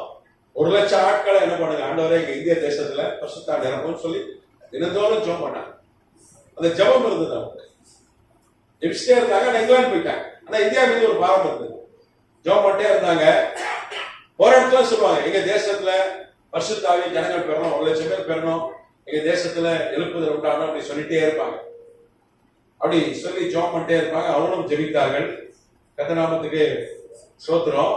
அதுக்கு பிற்பாடு பாத்தீங்கன்னா இங்கிலாந்துல வேலை செஞ்சவங்களுக்கு கர்த்தருடைய பெரிதான கிருபையினால அமெரிக்கால வேலை கிடைச்சது. அதுக்கப்புறம் அமெரிக்கால வேலை கிடைச்சவொடனே அவர்கள் ஒரு முடிவு செய்தார்கள், நம்ம அமெரிக்காலே செட்டில் ஆயிடணும், இந்தியாவுக்கு வரவே கூடாது அப்படின்னு சொல்லி பாத்தீங்கன்னா 1886 வருஷம், ஒரு 3 வருஷம் இங்கிலாந்துல இருந்தாங்க. 1886 அவர் அமெரிக்கா போயிட்டாங்க. ஒரு பிப்ரவரி மாசம் அமெரிக்கா போயிட்டாங்க. அங்கேயே செட்டில் ஆயிட்டாங்க. அவங்க டீச்சர் வேலை கிடைச்சது. அங்கேயே அவங்க என்ன பண்ணாங்க, நிறைய ஊழிய சபைகளுக்கு போனாங்க. அவங்க சொன்னதுல எங்க இந்திய தேச மக்களை கர்த்தர் பரிசுத்தான நிரப்பணும், அந்நிய பாஷை பேசணும். நீங்க அந்த காலகட்டத்தில் அமெரிக்கால மாத்திரமே ஒரு பெண் பெற்றார், சில ஆட்கள் அபிஷேகம் பெற்றார்கள். ஆஸ்திரேலியால டோரே என்கிற ஊழியரை கர்த்தர் எழுப்பி 1,00,000 பேர் ஒரே வருஷத்துல பரிசுத்தான அபிஷேகம் பெற கர்த்தர் கிருபை செய்தார். அப்போ அது புதுசு, ஒரு ஆரம்ப நிலை. ஆனா ஒரு பெண் பாருங்க, பண்டிட் ரமாபாய் சரஸ்வதி, கர்த்தர் ஒரு பெண்ணை எழுப்பினா. அந்த பெண்ணு தான் என்ன பண்ணா, ஜெபம் பண்ணிட்டே இருந்தா, இந்திய தேசத்துக்காக தேச மக்கள் பரிசுத்த அபிஷேகம் பெறணும், வரங்கள் பெறணும், அந்நிய பாஷை பேசணும், ஜெபம் பண்ணிட்டே இருந்தா. பார்க்கிற இடத்துல அந்த ஜெப குறிப்பு சொல்லிட்டே இருந்தா. கர்த்தநாமத்துக்கு ஸ்தோத்திரம். அங்க ஒரு டீச்சரா இருந்தா அமெரிக்கால. அப்புறம் கனடாக்கு போனாங்க. அங்கே அவள் அங்கே செட்டில் ஆயிட்டா. ஏன்னா இந்தியாவுக்கு வந்து எல்லாம் கேள்விப்படுறான், மதிக்க மாட்டேங்கிறான், ஒன்று செய்ய மாட்டேங்கிறான், அங்க எல்லாம் சமம் மதிக்கிறான் வெள்ளைக்காரன் அப்படின்னு சொல்லிட்டு அவர் கர்த்தநாமத்துக்கு ஸ்தோத்திரம். பண்டிட் ரமாபாய் சரஸ் அங்கே செட்டில் ஆயிட்டாங்க. ஆனா என்ன பண்ணாங்க, அங்க இருந்து கொஞ்சம் பணம் ரைஸ் பண்ணி ஃபண்ட் ரைஸ் பண்ணி அமெரிக்காவில் டொனேஷன் வாங்கி இந்தியாவில அனுப்பி இந்த விதவைகள்லாம் படிக்க வைக்கணும், இந்த அனாதை பிள்ளைகள்லாம் படிக்க வைக்கிறதுக்கு பணம் திரட்டி அவங்க அனுப்பி கொண்டே இருந்தார்கள். ஒரு நாள் கர்த்தர் சொன்னார், நீ போ அமெரிக்கா விட்டுட்டு என்ன பண்ண, இந்தியாவுக்கு போன. சொகுசா இருக்குன்னு நினைக்கிறியா, சொகுசு விட்டு வெளியே போன. தாவீதை பார்த்து அப்படிதானே சொன்னாரு. அவன் கோட்டை அதுல இருந்தான். ஆண்டா சொன்ன, எப்பா நீ காட்டுக்கு போ, ஆலயத்தின் காட்டுக்கு போ, யூதாவுடைய காட்டுக்கு போ. சவுலோட கொலை செய்ய வந்தான், அதனால இவன் கோட்டையில போயிட்டான், அரண்மனையில போயிட்டான், பக்கத்து நாட்டு அரண்மனையில. ஆண்டவர் போ, சொகுசா இருந்தவன் நீ வர முடியாது, சொகுசை விட்டு வெளியே வா அப்படின்னு. அதே மாதிரி இந்த அம்மா அமெரிக்காவில் நல்லா செட்டில் ஆயிட்டாங்க, காசு நிறைய, யாரும் அவமானப்படுத்தல, யாரும் விதவன் சொல்ல, மொட்டப்பாப்பாதி சொல்ல, நல்லா இருந்தாங்க. மகள் மனோரமா, அவங்க மக பேர் மனோரமா, மகா இருந்தது, அங்கே செட்டில் ஆயிட்டாங்க. ஆனா கர்த்தர் சொன்னா, நீ போ. அவங்க சான் பிரான்சிஸ்கோல இருந்தாங்க. சான் பிரான்சிஸ்கோ எப்பேற்பட்ட நகரம், அங்க இருந்தாங்க. கர்த்தர் தொத்தி விட்டார், போ இந்தியாவுக்கு போகணும். உடனே பாம்பேக்கு வந்தாங்க. நீங்க பாத்தீங்கன்னா அமெரிக்கால இருந்து ஒரு 3 வருஷம் 4 வருஷம் தான் இருந்தாங்க. 1889 பாம்பேக்கு வந்துட்டாங்க.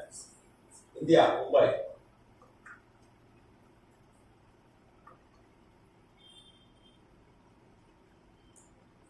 மும்பை பண்ணிட்டாங்க ஒரு பிப்ரவரி மாசம். ஏற்கனவே இந்தியாவை விட்டு போயிட்டாங்க. 6 வருஷமா இந்தியாவே இல்லை. 1883 இந்தியாவுக்கு போனாங்க. 1889 அவர்கள் திரும்பி வந்துட்டாங்க. 6 வருஷமா இந்தியாவில் இல்லை, எல்லாம் வெளிநாட்டுல இருந்தாங்க, எல்லாம் சொகுசா இருந்தாங்க.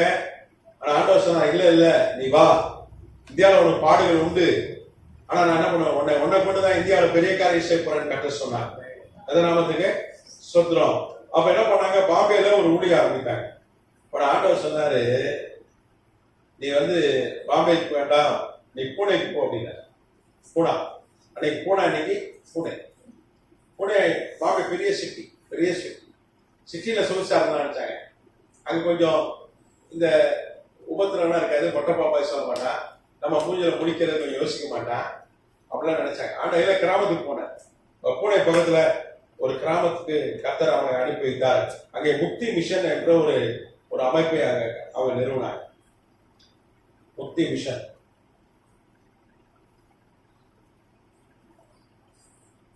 ஒரு ஊழியம் சார், முக்தி மிஷன், MUKTHI, முக்தி,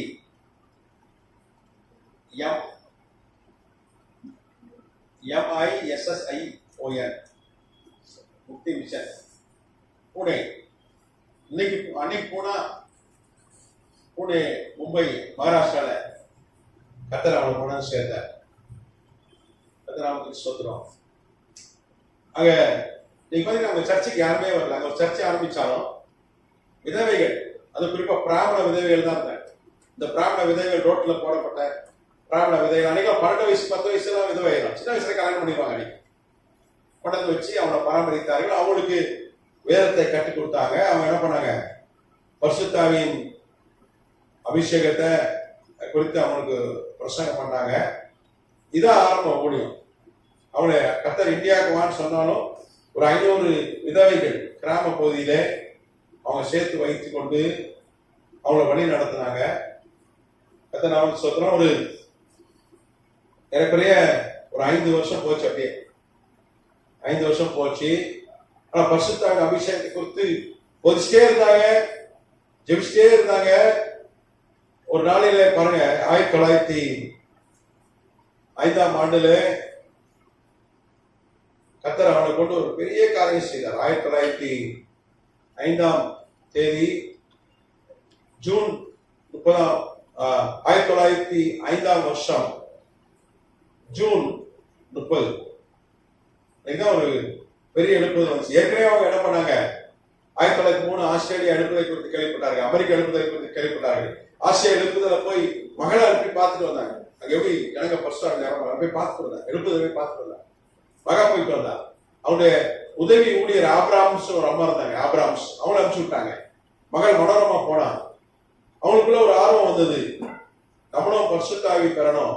அன்னைக்கு பாத்தீங்கன்னா ஒரு 550 பெண்கள் ஒரு நாளைக்கு காலை மாலை ஜெபிக்க ஆரம்பிச்சாங்க. இன்னைக்கு பாத்தீங்கன்னா 1905ஆம் ஆண்டு ஒரு 550 பெண்கள் விதவைதான் எல்லாம். இருவேளை காலையிலையும் மாலையிலையும் ஜெபிக்க ஆரம்பிச்சாங்க. எதுக்காக ஜெபம் பண்ணாங்க, பரிசுத்தாவின் அபிஷேகத்துக்காக ஜெபம் பண்ணாங்க. ஜூன் 29ஆம் தேதி, அன்னைக்கு ஜூன் 29ஆம் தேதி 1905ஆம் வருஷம். அதே மாதிரி மாலை வேளையில அவர்கள் பரிசுத்தாவின் அபிஷேகத்துக்கு குறித்து பைபிள் என்ன போட்டிருக்குன்னு பிரசங்கம் பண்ணி கொண்டது போது பரிசுத்தாவினர் இறங்கினார். நீங்க பாத்தீங்கன்னா ஆசியால முதல் எங்கே இறங்கினார் பரிசுத்தாவினர்? முழுக்க ஆசியால, ஐரோப்பால கூட இறங்கினார். ஆசியா, ஐரோப்பா, ஆப்பிரிக்கா எல்லாம் சேர்த்தீங்கன்னா அமெரிக்கா தவிர்த்து, ஆஸ்திரேலியா தவிர்த்து மத்த என்ன கண்டங்கள் இருக்கு? ஆசியா, ஐரோப்பா, ஆப்பிரிக்கா, இந்த 3 கண்டங்கள்ல கூட யாரும் பரிசுத்தாவின் அபிஷேகத்தை பெறல. ஆனா ஒரு இந்திய விதவை, ஒரு பிராமண பெண் பண்டிட் ரமாபாய் சரஸ்வதி, அவங்க 7 விதவைகள், ஒரு 550 பிராமண விதவைகள் வைத்து ஜெபம் நடத்தியிருந்தாங்க. மாலை ஜூன் 29 மாலை வேளையில பிரசங்கம் பண்ணி கொண்டு போதே ஒரு 550 பெண்கள் அவர்கள் மீது பரிசுத்தாவின் இறங்கினார். இறங்கினார். பெரிய தீப்பழக்கம் கட்டுச்சு, பெரிய சத்தம் உண்டாச்சு. அந்த இடமே என்னாச்சு, அதிர்ந்தது, பயங்கரமா அதிர்ந்தது. உடனே அங்க அக்கா பக்கத்துல இருக்கலாம் என்ன பண்ணிட்டான், எல்லாம் சண்டைக்கு வந்துட்டான். பெரிய சத்தம் உண்டாச்சு. எல்லாம் அந்நிய பாஷை பேச ஆரம்பித்தாங்க. 550 பேர் பரிசுத்தாவின் சேர்ந்துட்டாங்க. எல்லாம் பற்பல பாஷை பேசினார்கள். சுத்தில இருக்கலாம் பயங்கரமா கோபப்பட்டாங்க. சுத்தில கிராம மக்கள் என்னடா இவங்க இது பண்றாங்கன்னு சொல்லிட்டு நீங்க எல்லாம் கையில கிடைக்கிற தடி, கையில கிடைக்கிற பொருளை எடுத்து அடிக்க வந்தான். ஆனா எல்லாம் தூக்கி வீசப்பட்டார்கள். வரலாறு சொல்லுது, வரலாற்று பதிவுகள் சொல்கிறது, கிட்ட எவனாலும் வர முடியல, அக்கினி பற்றி எரிந்தது, எல்லாத்தையும் தூக்கி வீசிடுச்சு. எல்லாம் தூக்கி வீசப்பட்டார். 6 மாசம் தொடர்ந்து அவர்கள் ஜெபித்துக் கொண்டே இருந்தார்கள், அந்நிய பாஷை பேசிக் கொண்டே இருந்தார்கள். ஒரு பெரிய எழுப்புதல் உண்டாச்சு. 1,00,000 பேர் பரிசுத்தாவின் அபிஷேகம் பெற்றாங்க ஒரே வருஷத்துல. எவ்வளவு பேர் பெற்றாங்க? ஒரு வருஷம் பரிசுத்தாவின் அபிஷேகம் பெற்று அவங்க சபையில சேர்க்கப்பட்டாங்க. 1,00,000 பேர் பரிசுத்தாவின் ஜெபம் எப்படி இருக்கும் யோசிச்சு பாருங்க. இன்னைக்கு சென்னை கூட்டங்கள் நடக்கிறது, 25,000 பேர் சேர்றதே பெரிய விஷயம். பெரிய பெரிய ஊழியக்காரங்க வராங்க. ஆனா 1,00,000 பேர் பரிசுத்தாவில நிரம்பி ஜெபிக்கிற ஒரு சபையாக ஒரே வருஷத்துல கர்த்தர் சபையை மாற்றிட்டார். நீங்க நல்லா கவனிக்கணும். ஆசியாவுக்கே, ஆப்பிரிக்காவுக்கே, அமெரிக்காவில கூட அப்படி ஒரு எழுப்புதல் இல்ல இந்த அளவுக்கு. 1,00,000 பேர் ஒரு வருஷத்துல. ஆஸ்திரேலியா தவிர்த்து பார்த்தா ஒரு பிராமண பெண்ணை, ஒரு விதவை பெண்ணை, எல்லாரும் புறக்கணிக்கப்பட்ட ஒரு பெண்ணை தான் கர்த்தர் பண்ணார். பெந்தைகோஸ்து இயக்கத்தின் தாயா உயர்த்தினார். பெந்தைகோஸ்து இயக்கத்தின் தாய் யாருன்னா அந்த அம்மா தான். இந்தியாவுக்கும் சரி, ஆசியாவுக்கும் சரி, ஆப்பிரிக்காவுக்கும் சரி, அதுக்கு பிற்பாடுதான் எல்லாம் வந்தாங்க. அந்த அம்மா தான் முதல்ல பெந்தைகோஸ்து சபை என்னதுன்னா முக்தி மிஷன் தான் முதல் பெந்தைகோஸ்து சபை. அதுக்கப்புறம் அவங்க மகள் ஊழியம் செய்தாங்க. அப்புறம் அவருடைய இப்போ இன்னைக்கு இருக்கு முக்தி மிஷன் இன்னைக்கு இருக்கு. அப்போ இந்த காலகட்டத்தில் தான் கர்த்தர் என்ன பண்ணாரு? ஒரு பெரிய எழுப்புதலை இந்த அமெரிக்க சபை காலகட்டத்தில் ஆரம்ப நாட்களில் 1905 ஜூன் 29 பரிசுத்த ஆவியானவர் இறங்கினார். பெரிய எழுப்புதல் உண்டாச்சு. அமெரிக்காவில் கூட இப்படி ஒரு அசைவு ஏற்படவில்லை. ஆஸ்திரேலியாவில் 1903. அதுக்கு பிறகு பெரிய எழுப்புதல் எங்க வந்தது? இந்தியாவில் தான் வந்தது. கர்த்தர் இந்தியாவை தான் என்ன பண்ணார்? ஒரு அசைத்தார். பூனேல தான் அந்த எழுப்புதல் உண்டாச்சு. அதுக்கான ஒரே ஒரு பெண் அமெரிக்கா விட்டு இறங்கி வந்தா, சொகுசை விட்டு வந்தா. இன்னைக்கு அமெரிக்கா பரலோகம் போனோம், அமெரிக்கா போனோம்லாம் ஒரு வாட்டியாவது என்ன பண்ணிடணும் வாழ்க்கையில, நான் அமெரிக்காவுக்கு போயிட்டு வந்துடுறோம்லாம். ஊழியக்காரன் சில என்ன சொல்றான், எப்படியா அமெரிக்கா போனோம்பா, பரலோகம் போறது கூட ஆசை இல்லை. ஆனா அப்பேற்பட்ட அமெரிக்காவை விட்டு, சான் பிரான்சிஸ்கோ நகரை விட்டு அந்த அம்மா கர்த்தர் கீழ்ப்படிந்து வந்தாங்க. அந்த அம்மா ஜெபம் பண்ணிட்டே இருந்தாங்க. நீங்க எதுக்காக ஜெபம் பண்ண எவ்வளவு விஷயம் கர்த்தர் செய்வாங்க. நீங்க நெகவே புத்தகம் பாத்தீங்கன்னா அப்படிதான். நீ எதுக்காக ஜெபம் பண்றியோ, நீ ஒரு காரியம் ஜெபம் பண்ண உழைச்சா செய்வார். அப்படிதான் ஆண்டவர் அப்படிதான் செய்வார். நம்ம ஆண்டவர் யாரையாவது எழுப்புங்க. இந்தியாவில் 1,00,000 பேர் பரிசுத்தர் அபிஷேகம் பண்ண, அந்நிய பாஷை பேசணும், அற்புதம் நடக்கணும், ஆதி திருச்சபை அப்போஸ்தல காலம் நடக்கணும்னு சொல்லி நம்ம ஜெபம் பண்ணாங்க. ஏய், உன்னை கொண்டுதான் செய்யவா, நீ விதவதான், பரவாயில்ல, உன்னை அவமதிக்கிறாங்க, வர வா கொண்டு வான்னு சொல்லி கர்த்தர் அந்த அம்மா பயன்படுத்திதான் ஆசியாவிலே, ஆப்பிரிக்காவிலே, உலகத்திலே எங்கேயும் எழுப்புறது இல்லை. நம்ம கொண்டு கர்த்தர் எழுப்புதலை உண்டு பண்ணார். அல்லேலூயா. ஒரு பிராமண சகோதரி, ஒரு ஏழை, ஒரு விதவை கர்த்தர் பயன்படுத்தினார். அவதான் பெந்தைகோஸ்து இயக்கத்தின் தாய்.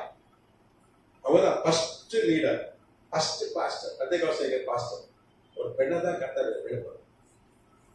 ஒரு பெண்ணை தான் எழுப்புறார். முதல்ல ஒரு பெண் மீதான் பின்மாரியை கர்த்தர் குறிச்சார். அப்போ இந்த லவோதிக்கேய சபை காலம் ஆரம்பத்துல அனலா இருந்தது. அக்கடியாக வர வர அனலும் இல்லாம குளிர் இல்லாம போயிட்டாங்க.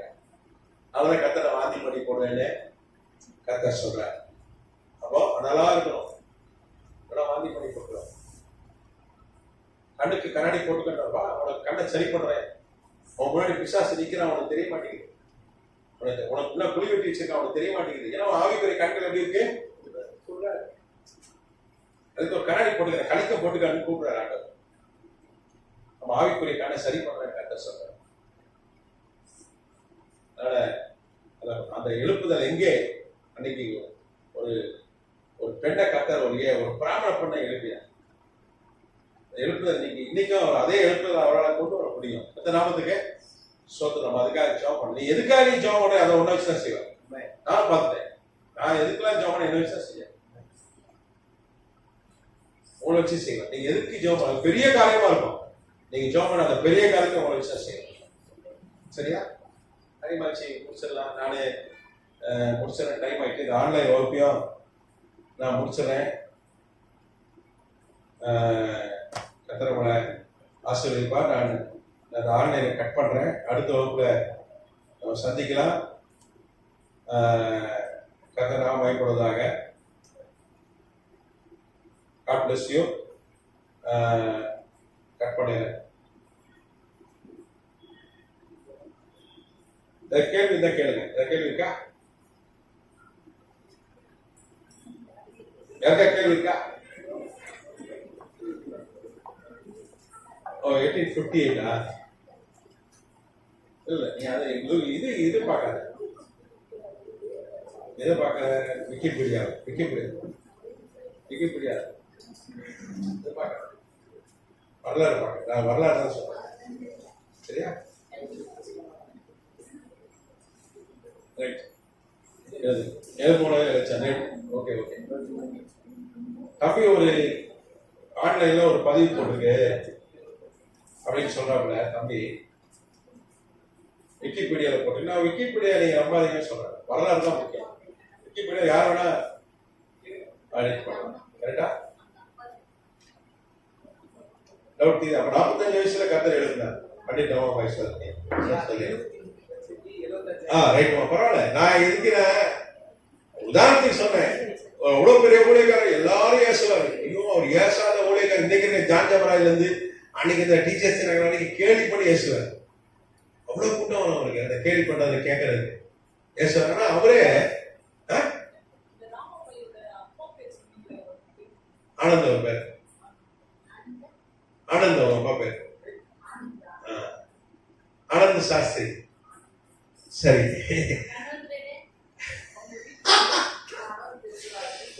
பிபின் பாபு ஒரு பேரு. ஒரு அவங்க கணவர் பேர் அவசியம் இல்லை, நான் சொல்றேன். பிபின் பாபு அவங்க எல்லாம் ஆயிட்டாங்க. பிபின் பாபு. கத்தர் ஒரு பெரிய எழுப்புதல 45 வயசுல ஒரு பிராமண பெண்ணு தெருவில் வந்தாலே பூஜை முடிக்க கூடாதுன்னு ஒதுக்கி வச்சிருந்தாங்க. ஊருக்கு மொட்டப்பா பாத்தி இப்பவே விதவைக்கு மரியாதை அதெல்லாம் ஃபங்க்ஷன்ல கூட மாட்டாங்க. பிராமன்ஸ் ரொம்ப பார்ப்பாங்க. ஆனா அந்த பெண்ணை தான் கத்தனை பண்ண. அவருக்கு ஆள் யாரு தேவை? நம்மள மாதிரி ஒடுக்கப்பட்ட ஆள் தான் ஆண்டவர் வேணும். பலசாலி ஞானி அவருக்கு தேவையில்லை. பலவான்களை வெட்கப்படுத்துறது கத்தனை பண்ணாரு. பலவீனமான ஆட்கள் தான் ஆண்டவர் வேணும். பண்டிட் ரமாபாய் மாதிரி ஆட்களை தான், நம்மள மாதிரி ஆட்களை தான் கத்தர் தேடுறார் எழுப்புதலுக்காக. அன்னைக்கு எவ்வளவு வெள்ளக்காரன் இருந்தையா இந்தியால? எவ்வளவு வெள்ளக்காரன் தான். அவ்வளவுதான் விட்டுட்டாரு. யாருக்கு ஆண்டவர் கொண்டு வந்தாரு? ஒரு சாதாரண விதவையை தான் கொண்டு வந்தாரு. சமுதாயத்துல தாழ்வுன்னு ஆண்டவருக்கு பெரிய ஞானி வேண்டாம், வெள்ளக்காரன். நம்ம மாதிரி சாதாரண ஆட்கள் தான். நம்ம என்ன பண்ணோம்? ஜெபிக்கிறோம். பண்டிட் ரமாபாய் மாதிரி ஜெபிக்கிறோம். நம்ம அப்படி ஜெபம் படிச்சு